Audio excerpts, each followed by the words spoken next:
এলাকার পরিবেশের শান্তি রক্ষার্থে মহাদেব ভক্ত দ্বীপ সহ আরও 4 জনকে গতকাল রবিবার রাতে আটক করে সেহারা বাজার ফাঁড়ির পুলিশ। জনরোষের হাত থেকে তাদের রক্ষা করতে পুলিশ দ্রুত সদর্থক ভূমিকা পালন করে।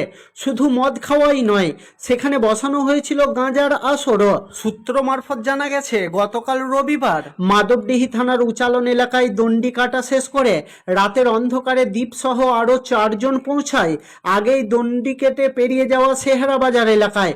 এরপর মাঠের মধ্যে একটি নির্মীয়মান আশ্রমের মধ্যে গিয়ে বিভিন্ন সামগ্রী দিয়ে মদ্যপান করার পাশাপাশি বসানো হয়েছিল গাঁজার আসর।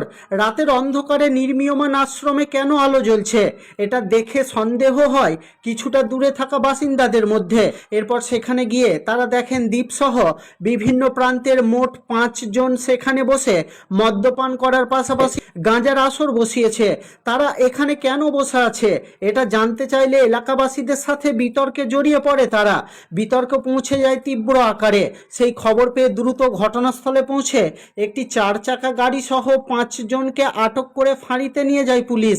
যদিও বিভিন্নভাবে তাদের সাবধান করে ছেড়ে দেওয়া হয় এবং 4 চাকা গাড়িটি সঠিক নথিপত্র না থাকায় আটক করে রাখা হয়েছে।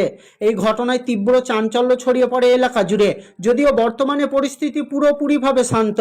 উল্লেখ্য, পূর্ব বর্ধমানের ভাতার থানা সেরুয়া গ্রামের বাসিন্দা 21 বছরের দীপবাগ দণ্ডি কেটে তামিলনাড়ুর আদিযোগী মহাদেবের মন্দিরে যাবেন। সেই মতো সে যাত্রা শুরু করে বেশ কয়েকদিন আগে, আর এরপর এই অসামাজিক কাজকর্মের জন্য তাকে আটক করে পুলিশ।